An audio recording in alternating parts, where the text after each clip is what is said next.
You get a line, I get a pole, we go down to the crawdad hole. Well, hello, campers and bushcrafters. I'm Donny Pavolini of Donny Pavolini Outdoors, and I'd like to welcome you to a little overnighter that I'm doing. In celebration, I just hit 1,000 subs. Yay! All right. Woo! Yeah. And anyway, got a few buddies over here at Flint Creek Campground, located in beautiful Wiggins, Mississippi. Mr. Homer Mayo and Mr. Drew Roberts. You may remember them from the rendezvous. So I'm going to spin it around and we're going to take a look at the camp. Stay tuned.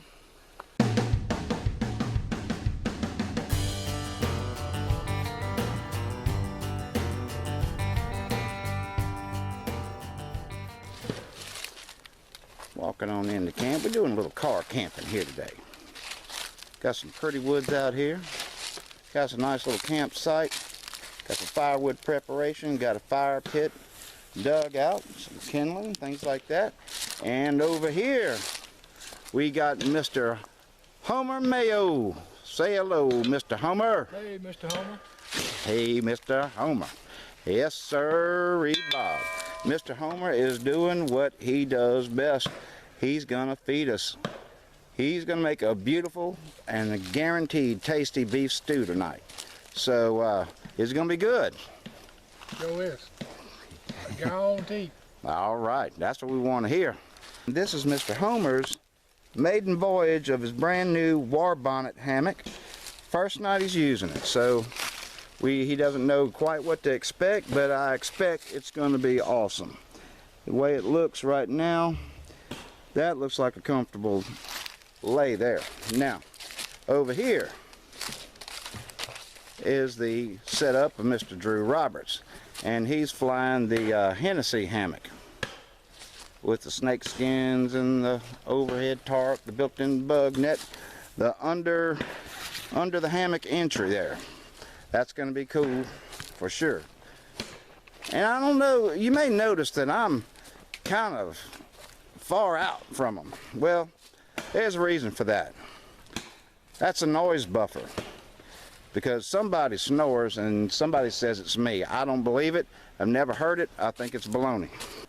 This is going to be my home for tonight. Of course, I'm in the old standby Eno and flying little tarp there. Got my little Lucy light. So it should be nice. Guys, I want you to look at this.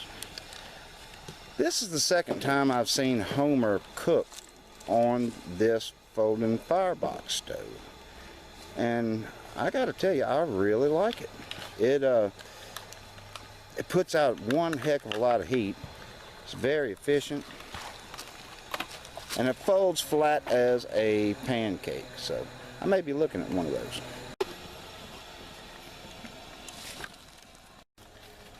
Here's something coming through the woods.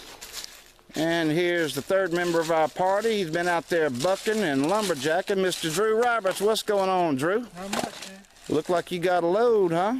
I got boy. Dadgummit. Yeah, we'll be all right. We'll be all right. We got a few sticks of firewood, and Homer's got some in the truck. It's going to be a good night. All right, we got our stew going here. Oh, my Lord in heaven. Oh, my God. Would you look at that gravy? Perfect color.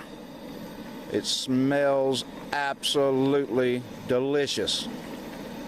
My Lord. We put some good sirloin steak in there.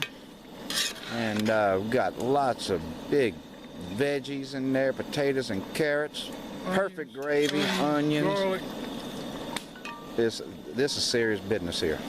And we got a little rice that we're going to use. With our stew down here, we like to eat it with rice.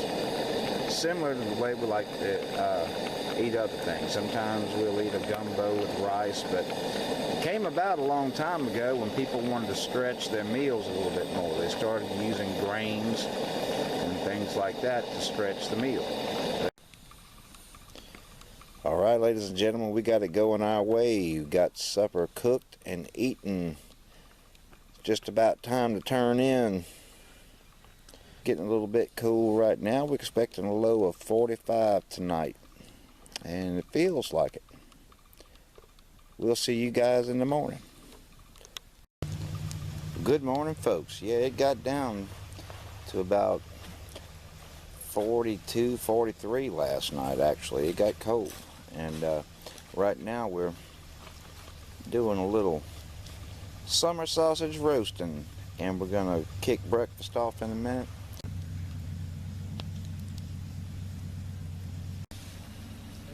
Two fellow campers down there chewing the fat, washing a few dishes. Sure is good to be out here with some good friends, enjoying the day.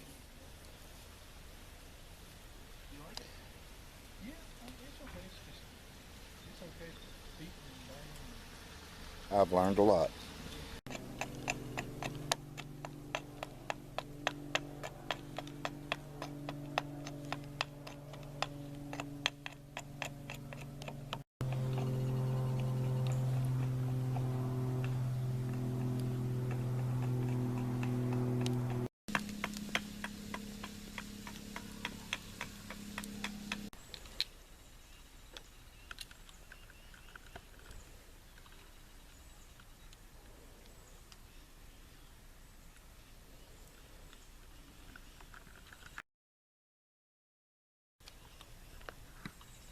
Take but a few touches and this back razor sharp.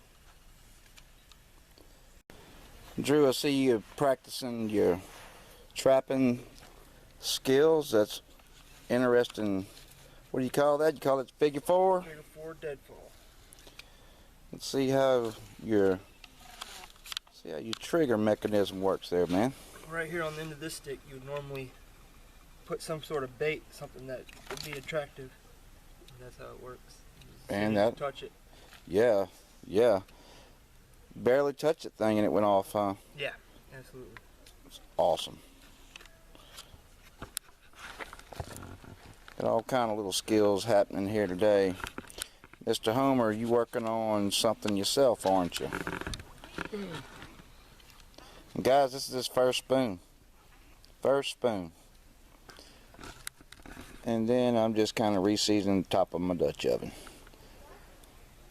Bushcraft type things around the campfire on a lazy Sunday afternoon.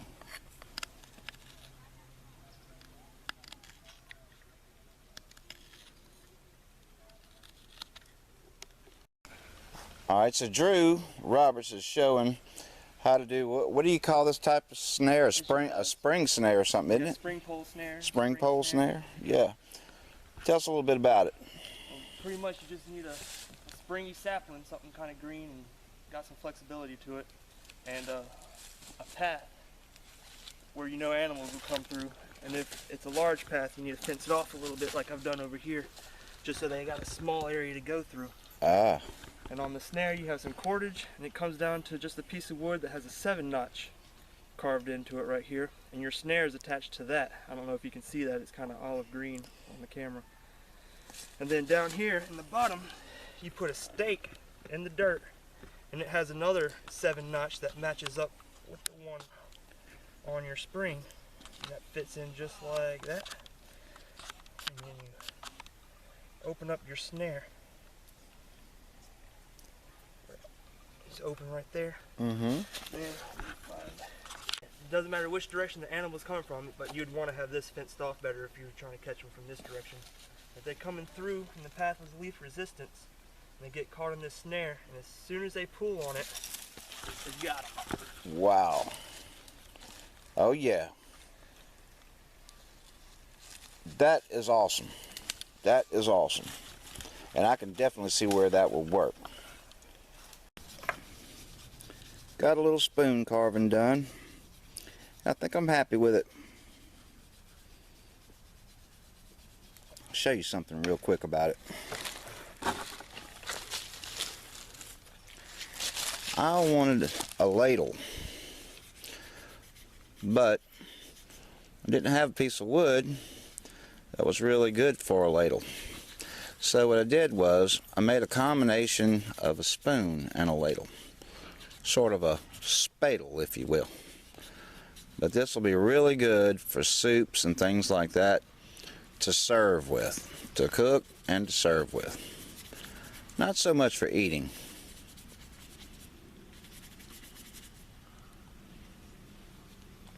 This is Cypress from Mr. Jason, Parker Ridge. Thank you, sir. Thank you for inspiring me to do this.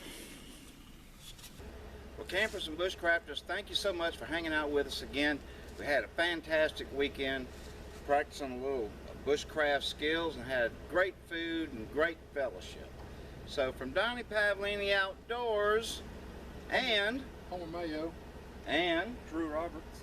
until next time, to you and yours, we'll see you in the woods. Take care.